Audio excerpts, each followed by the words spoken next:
పుష్కర కాలంగా ఒకే చోట కీలక ఆఫీసర్ల సపోర్ట్తో కుర్చీ వదలని లేడీ బాస్, నిధుల దుర్వినియోగం, అవినీతి ఆరోపణలు, మంత్రుల సైతం పక్కదారి పట్టిస్తున్నట్టు విమర్శలు, దివ్యాంగుల సంక్షేమ శాఖ డైరెక్టర్ శైలజ తీరుపై ఆరోపణలు, బీఆర్ఎస్ హయాంలోనే అక్రమాలకు బీజం, నాటి మంత్రుల సపోర్ట్ అంటూ చూస్తున్నాం. సో పుష్కర కాలం అంటే 12 సంవత్సరాలుగా ఇక్కడ దివ్యాంగుల సంక్షేమ శాఖ డైరెక్టర్గా శైలజ ఉన్నది. సో అందులో చాలా పెద్ద ఎత్తున ఆ దివ్యాంగులకు సంబంధించినటువంటి సంక్షేమంలో కూడా వాటికి వచ్చే ఫండ్సే చాలా తక్కువ.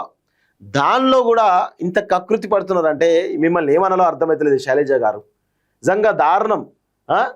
ఒకే చోట బాగుంటుందా? దివ్యాంగులు కదా వాళ్ళకి ప్రభుత్వం ఇచ్చేదే అరకొర ఫండ్స్. ఆ ఫండ్స్ను కూడా మీరు ఆ శాఖ డైరెక్టర్గా ఉండి దుర్వినియోగం చేసి అవినీతి పాల్పడుతున్నారంటే ఎంత దారుణమో ఒకసారి ఆలోచించండి శైలజ గారు. పోతుందా? కడుపులోకి అన్నం తింటే పోతుందా? కడుపులోకి అన్నం తింటే పోతుందా? మీకు ఒక దివ్యాంగుడు ఉంటే తెలిసేది ఆ బాధ ఏందనేది, వాళ్ళ బాధలు ఏందనేది. దుర్భరమైన జీవితాలు కదా పాప వాళ్ళవి, చాలా దారుణమైన జీవితాలు కదా. వాళ్ళు ప్రభుత్వాలు ఆదుకోవాలి కదా, ఆదుకోవు. ఏదో అరకొర పథకాలను ఇంప్లిమెంట్ చేస్తూ ఉంటుంది తప్ప ఏముండదు. అలాంటి వాటిలో కూడా మీరు ఇంత దారుణంగా ఉండరంటే ఏది పాపం తగులుతుంది మీకు, పాపం తగులుతుందండి. వాళ్ళ డబ్బులు తింటే. ఒకే చోట 2-3 ఏళ్ల పాటు పనిచేయగానే అధికారులు అక్కడి నుంచి ఇతర ప్రాంతాల స్థానానికి బదిలీ చేయడం సహజం. కానీ ఒక లేడీ ఆఫీసర్ దివ్యాంగుల సంక్షేమ శాఖలో 12 ఏళ్లుగా పనిచేస్తున్నా బదిలీ చేయకపోవడం విమర్శకు తావిస్తున్నది. బీఆర్ఎస్ హయాంలో ఆ శాఖను తన గుప్పిట్లో పెట్టుకున్న శాఖ డైరెక్టర్ శైలజ కాంగ్రెస్ సర్కార్లోనూ తన పెత్తనం చెలాయిస్తున్నదనే ఆరోపణలు ఉన్నాయి. కొందరు కీలక అధికారుల సపోర్ట్ ఉండడం వల్ల ఆమెను అక్కడే నుంచి కదిలించలేకపోతున్నట్టు ప్రచారం జరుగుతున్నది. ఆమె హయాంలో జరిగిన అవినీతి అక్రమాల చిట్టపై కొందరు సీఎంఓకు ఫిర్యాదు చేసినట్టు తెలుస్తున్నది. అక్కడ అంతా రహస్యం. దివ్యాంగుల సంక్షేమ శాఖలో జరిగే కార్యక్రమాల్లో పారదర్శకత ఉండదని, అన్ని రహస్యంగా జరుగుతుంటాయని విమర్శలు ఉన్నాయి. మంత్రులు, సెక్రటేరియట్ అధికారులు సైతం పెద్దగా దృష్టి పెట్టకపోవడంతో అక్కడ పెద్ద ఎత్తున అవినీతి జరుగుతున్న ఆరోపణలు ఉన్నాయి. 12 ఏళ్లుగా ఆ శాఖను తన చెప్పు చేతుల్లో పెట్టుకున్నారని, అక్కడ ఏం జరిగినా బయటకు రాకుండా తన బృందంతో మేనేజ్ చేస్తున్నారని ఫిర్యాదులు ఉన్నాయి. గత ప్రభుత్వంలో పలు స్కీమ్లలో అవినీతి జరిగిందని ఫిర్యాదులు ఉన్నాయి. ఏకంగా ఆడిట్ రిపోర్ట్లోనే ఈ విషయం స్పష్టమైందనే చర్చ సెక్రటరీ వర్గాల్లో నడుస్తున్నది.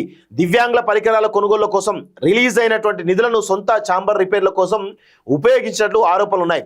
గత ప్రభుత్వ హయాంలో దివ్యాంగుల కోఆపరేటివ్ సొసైటీ నుంచి ఆడిటర్లు రాగా వారికి సంబంధిత ఫైల్స్ ఇవ్వకుండా మేనేజ్ చేసినట్లు ఫిర్యాదులు ఉన్నాయి. దివ్యాంగుల సంక్షేమ శాఖ డైరెక్టర్గా కొనసాగుతూనే మరో కీలకమైన విభాగం దివ్యాంగుల కోఆపరేటివ్ కార్పొరేషన్ మేనేజింగ్ డైరెక్టర్గా కొనసాగుతున్నారు. దీంతో అక్కడ ఆమె ఇష్టానుసారంగా వ్యవహరిస్తున్నట్లు ఆరోపణలు ఉన్నాయి. బీఆర్ఎస్ హయాంలో అవినీతికి బీజం. స్వయంగా చైర్మన్ ఆరోపణలట.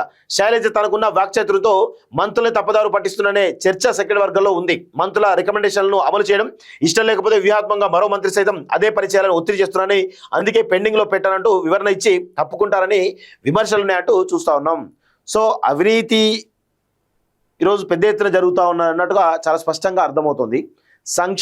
దివ్యాంగుల సంక్షేమ శాఖ డైరెక్టర్గా ఉన్నటువంటి ఈ శైలజ గారు దివ్యాంగుల కోఆపరేటివ్ సొసైటీ మేనేజింగ్ డైరెక్టర్ కూడా వారే కొనసాగుతున్నట్టుగా తెలుస్తూ ఉంది.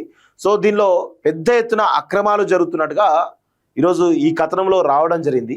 దయచేసి నేను ఒకటే చెప్తా ఉన్నాను, దివ్యాంగులకు సంబంధించినటువంటి విషయంలో మీరు ఇలా చేయడం మంచి పద్ధతి కాదు. ఆ శాఖకు వచ్చేటువంటి ఫండ్సే చాలా తక్కువ. వాటిలో కూడా మీరు పెద్ద ఎత్తున అవినీతి చేస్తున్నారంటే దయచేసి ఇది మీకు మంచిది కాదు, పాపం తగులుతుంది. అలాంటి వాళ్ళ ఆ బిడ్డల ఉసురు మంచిది కాదు మీకు.